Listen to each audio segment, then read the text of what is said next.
Greetings, everyone, once again. The Northeast was hit by a storm this week, and so I am back in South Carolina, and the hotels were really hard to find. So it's a little bit dark in here, but it is very bright outside, happy to say. Our compliance team, given the nature of the discussion on this video, our compliance team has asked that I mention that this video is for information purposes only. ARC may or may not own the stocks that we're talking about. And if we do own them, we may own them in size. And all of that is disclosed. And many of you know we are very transparent in everything we do. So we're not giving investment advice in this video.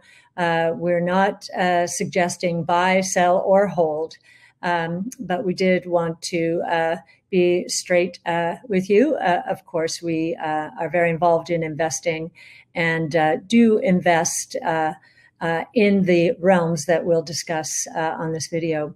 So as we've done in the past, we'll start with fiscal policy, monetary policy, market signals, economic indicators, and then we'll go into some points about innovation that came through over earnings calls during the last few weeks. So on monetary policy, not much change there. We know that bonds certainly believe that the Fed is going to be a backstop for as far as the eye can see. And I'll get into that in terms of indicators later. In terms of fiscal policy, we're still seeing the negotiations between the Democrats and the Republicans to come up with another recovery package. And I do believe that President Trump is re-entering the scene with this payroll tax holiday possibility. Now, he knows he's not going to get it through Congress, and so I think he may try to do so with an executive order. And that may be contested as well, but that idea has not died. I thought it had when I spoke last week. And so we'll see what happened. I think we lost the added unemployment insurance benefits in this last week. And there is a lot of fear about relapse. We are in an election year. And so I do think both parties will come together ultimately. Now, as far as market signals, the long-term interest rate, a long-term 10-year Treasury, dropped back to its closing low in March. And so again, that has a lot of people on edge. They don't want to go back into the soup, so to speak. The market has been acting a little squishy recently. But if you look at what's going on in the junk bond world, I think this week we passed, in terms of issuance, the rate of issuance for all of last year. We did that in these last 6-7 months. So the market is open for business. There's not risk aversion taking place here. I just think there's a huge appetite for bonds and fixed income. There's still a flow out of equities into fixed income. Confounds me. I actually think the flows should be going in the other direction if we're right on what's happening with this economy. So we saw the S&P 500 up this week. It's up about 2.5%. So when I say the market is acting a little squishy, it's probably in more of the higher multiple stocks. What we're beginning to see is cyclicals outperforming, and it makes a lot of sense. I'm surprised it didn't happen earlier. But to give you an example, the top performing sectors this week were industrials, communication services, mostly because of Facebook, technology, and consumer discretionary. So cyclical sectors. The worst performing were real estate, services, healthcare, utilities, and staples. Those are more defensive groups. So I am pleased that we are seeing this bull market expand to more value-oriented sectors, or certainly more cyclical sectors. The most unhealthy part of the last few months is that value stocks were left out of the rally. And our explanation is a lot of value companies are in harm's way because of all of the disruptive innovation taking place. And as you know, we research disruptive innovation day in and day out. So it's very clear to us that financial services, energy, healthcare companies that do not adopt new technologies, industrials, which are centered on the internal combustion engine, that all of those are in harm's way. And we do believe they will be disrupted over time. But that doesn't mean that we're not about to have a very big cycle, and they will all have a reprieve as we're going through this cycle. We've been saying for some time, we think it's a V-shaped recovery. And we will, when we get to economic indicators, go through some of the indicators that are starting to bear this V shape out. Just one other comment I'd like to make. The dollar is something we're watching very carefully. It has settled down. It hit new lows, at least in recent terms. If you, in historical perspective, it's hardly moved out of its recent trading range, but it was starting to break down from levels over the past year or so. We are on dollar watch. The dollar is a good gauge on confidence in the U.S. economy, and it is also a gauge of whether or not our monetary policy is more inflationary than the monetary policies abroad. So happy to see some stabilization. Gold prices went out to a new high. Again, that's a question mark about is this an indication that inflation is about to take off? Or is it simply a commentary on how low yields are and how low the opportunity cost of investing in gold is? The other inflation hedge we pay a lot of attention to, as you probably know, is Bitcoin. And Bitcoin has had a bit of a breakout in the last few weeks. It looks like it's in the 10 to 13,000 range. I think we got up to 12,000.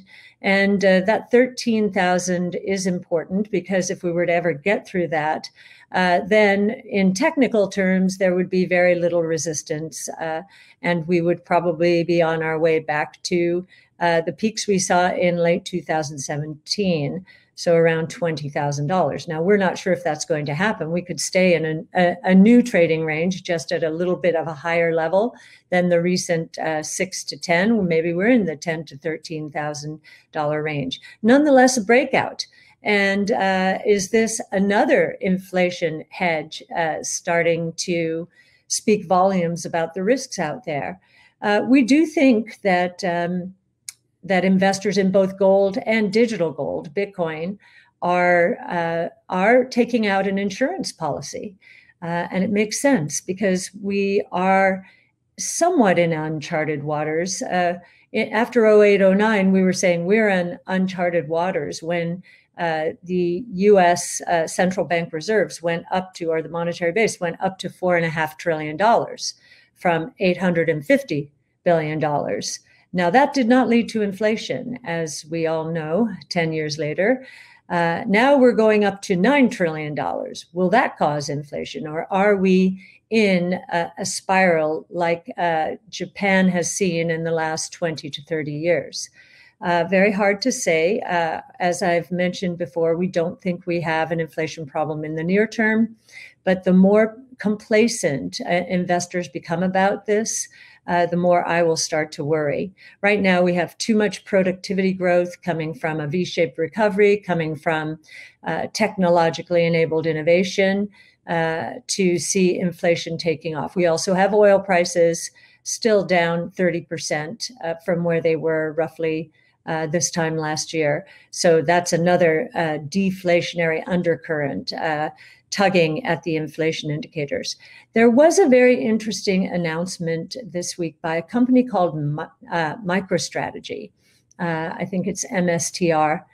And it announced that it was going to use half of its roughly $500 million in cash and put it into alternative investments, including Bitcoin. And so I looked through to see who was making this decision. And what I found was, at least from the CFO's vantage point, he has seen the ravages of hyperinflation and destructive monetary policies. He was at Nextel Wireless in Brazil, I think during the European sovereign debt crisis, when emerging market currencies were selling off. And he probably understands the risks associated with monetary policies gone rogue. He may think that monetary policies around the world have gone rogue, and that it's an important moment in time to at least put in place some insurance policies to guard against a destruction in purchasing power. So just thought that was interesting, wanted to share it with you.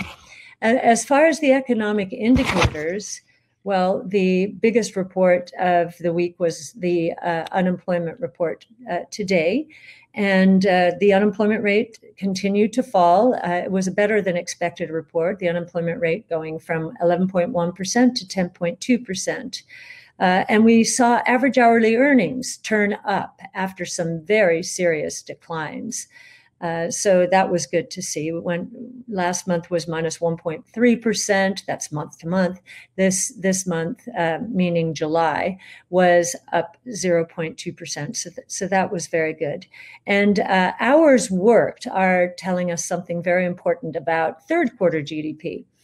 If hours worked just stayed where they ended July, what we would find is that average hours worked would increase from the second quarter to the third quarter at a 22% annualized rate. Now, I think hours worked are going to continue to rise, and we believe that output per man hour, which is productivity, is also rising, perhaps very strongly. So it is possible that the third quarter's GDP could be 30%, could even be 35% at an annualized rate. And I think most economists are expecting something within the 10 to 25% range. I have seen one out there, I think, in the 30 to 40% range. So this certainly would be at the high end of expectations. And again, would speak volumes about a V-shaped recovery. We also this week got a very interesting number out of the Purchasing Managers Index, the PMI, and it was higher than expected. It is above 50. That means the industrial world is expanding again. But if you looked through the guts of the report, you would have found that orders in the PMI were up to well above 60, and you had to go back to 2018 to see higher numbers. Now, what this tells us is that inventories have been declining, have probably hit too low a level, and perhaps much too low a level, and that businesses are beginning to scramble in order to catch up with demand. So that was very interesting. We also saw manufacturing hours worked in July up 1.8%, very strong, and overtime jumped dramatically from 2.5 hours to 2.8 hours. Again, this is another sign. I rarely see 0.3 hours jump in this metric. It is another indicator that there's a scramble underway, and that businesses are trying to keep up with demand. So with that, I'd like to go through some of the information we received during earnings this season, and I will start with, from our point of view, some bad news. Illumina reported last night, and it was a report that disappointed severely. Revenues were down 25%. And despite the fact that DNA sequencing was essential to understanding the genome of the virus, and DNA sequencing is becoming, is getting more involved in diagnostic testing, though that's at very early stages. One of the things that we believe is going on here is that Illumina, which its machines account for at least 95% of all of the base pairs of DNA sequenced around the world, including China today. And we've been a little concerned over the past few years that the cost to sequence a whole human genome has stabilized or had stabilized around $1,000. Now, according to our research, DNA sequencing technology is following a cost curve, one of the steepest we've ever seen in at least my experience watching innovation. And as you know, Wright's law is at the heart of our research. Wright's law says for every cumulative doubling in units produced, costs drop at a consistent percentage rate. Now, for DNA sequencing, we know that rate is about 40%. Now, last year, there were 2.6 million whole human genomes sequenced. And we know from oncology alone that the demand for sequencing is exploding. But we hear from other companies within the space, molecular diagnostic companies, that Illumina is not passing along or not pushing out new products fast enough to enable these cost declines. And I always am worried when we see prices stabilize in technologically enabled space, like DNA sequencing is. On the call last night, Francis D'Souza, the CEO, did say that they were going to be stepping down DNA sequencing costs. He mentioned a $600 genome. And we believe that this is an important breakthrough. We actually have been concerned that other companies are starting to work around Illumina in order to cut costs. And we are concerned that China could come out with a viable alternative to Illumina. And so we're happy to see that they're getting with the program again, at least in terms of cost declines. And so while the stock has really reacted very badly to this report, understandably, we think this new price information is important, and we hope that D'Souza's focus on price intensifies here, because in our view, the genomic revolution has just begun.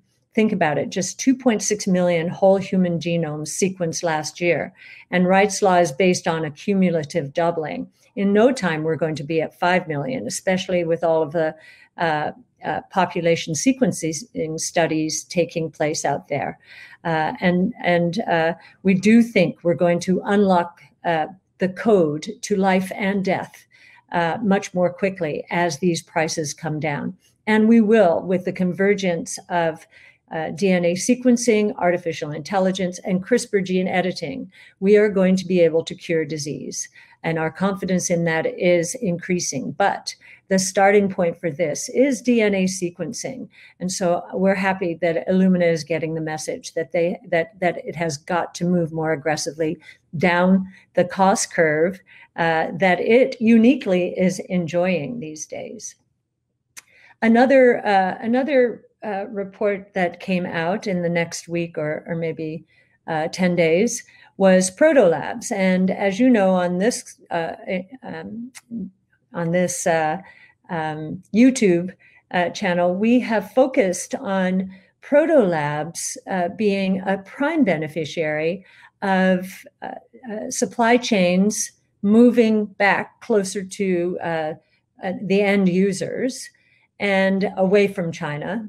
And we are also focused on the new technologies like 3D printing that will enable this. So Proto Labs is both quick turn manufacturing and 3D printing.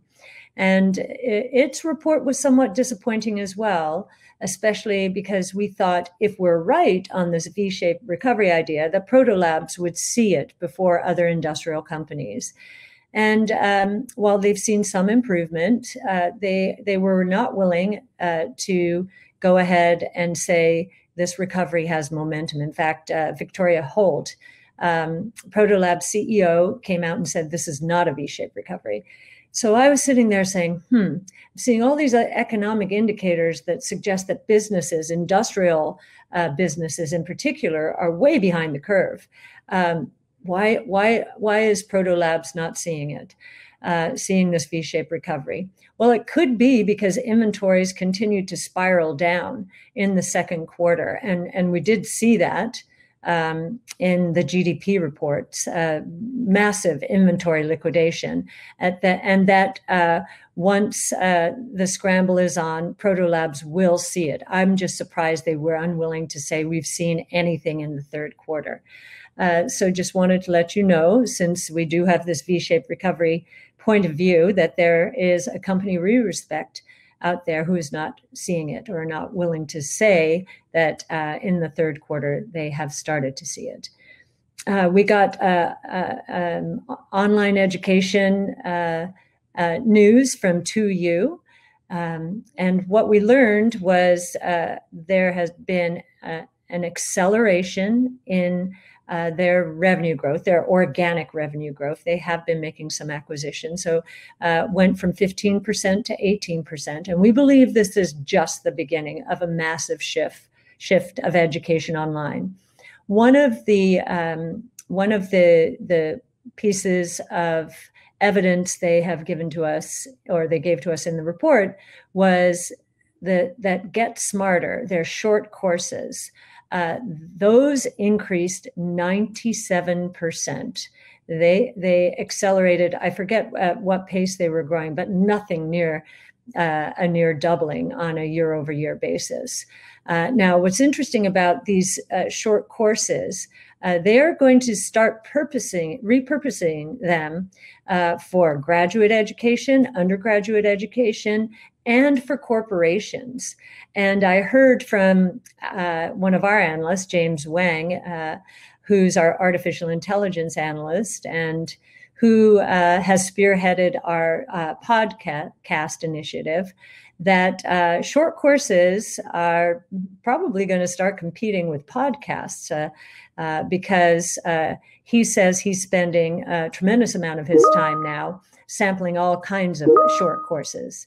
So we thought that was very interesting. Zillow was another report this week, and what we learned on that report was 75% of all adults, this is a survey that Zillow did, that 75% of adults would prefer to shop online for real estate, and that they would be very open to Zillow Offers, which is a service by which Zillow says to a person thinking about buying a new home, well, you're going to have to sell your home. We'll help you sell it so that you can buy a home more quickly. And that is starting to take off. What they're also doing is really, this is another example of vertical integration. We talk about that all the time, becoming a very important edge, especially in any business harnessing artificial intelligence. And all businesses should be doing that. But what they're doing is taking the friction out of the home buying and selling process, not only by buying and selling, and buying, renovating, and selling, but also now they're offering title services, mortgage services, all the pain points that we go through when we're buying or selling a home. And I think they're onto something big. So they had a nice upside surprise in their report as well. Square, I think this was a shocker to many people. Square's claim to fame, at least in the early days, was enabling small businesses to use cell phones and just attach a square so that they could put a credit card charge through it. And so most people thought Square was mostly in the physical space, physical payment space. Well, what's happened because of the coronavirus, while it has been in the physical space, their gross purchasing volume online, I believe, was, up 50% and now accounts for 20% of total 25% of total GPV. What an incredible transformation this has become. And we also saw from the payment protection program that the government put in place, and that Square and other fintech providers were able to execute much more seamlessly than traditional banks, that Square issued 80,000 loans through that program, and 60% of those loans were to businesses that had never taken a loan from Square before. And as we've mentioned before, they were able to process profitably loans as low as $5,000, $7,000. I think their average loan size was $11,000, whereas the average bank loan size was roughly 10 times that amount. Banks can't go much lower than that because it's not profitable. Online makes such a huge difference. Roku, its active user base was up 41%. Another indicator that entertainment at home, connected TVs, Roku being the operating system for all streaming services, that is really starting to work. We also got some news. It was forced by the US government that TikTok, if it wants to remain a service in the US, that it is going to have to be bought out by a US company like Microsoft. We know they have about 3 weeks to get this done. At least that's what President Trump has said. Otherwise, it's done in the US. And we have just, Nick Bruce, who's our analyst on TikTok and online media, has just written a paper, or a blog. It went up this week, and it gave a lot of great statistics about TikTok really becoming all the rage and becoming very addictive. Well, now that Facebook understands how successful this has been, it introduced Reels, Reels, this week to compete against TikTok. And our analyst, Nick Roos again, tried it out, and he said it was just as addictive. And in fact, many of the 15-second videos on Reels had been imported from TikTok. So we would not be surprised to see Instagram take over here in a way that they did with stories from Snap. They basically imported an idea that Snap gave them and then took the lion's share of that market. So very interesting. Now, Reels is not being introduced as early as Snap had introduced its service. If Reels had started up a year ago, then they really would have something. So it could be a little bit of a food fight here between Microsoft, if Microsoft does get TikTok, and Facebook. We think that the risks associated with a transition like that are probably going to give Facebook much more of an edge, or Instagram, owned by Facebook, much more of an edge with Reels than otherwise would have been the case. And then the last thing that I'll focus on once again is Bitcoin. And we're about to put out within the next few weeks, probably late August, early September, a new white paper Yassine El-Mandra has penned. It is a follow-on to our paper called Bitcoin Ringing the Bell for a New Asset Class. And so we're working with coin metrics there. And I think the paper is quite elucidating and a good read. But one of the things that we're focused with Bitcoin on is a change. I've been very interested in it.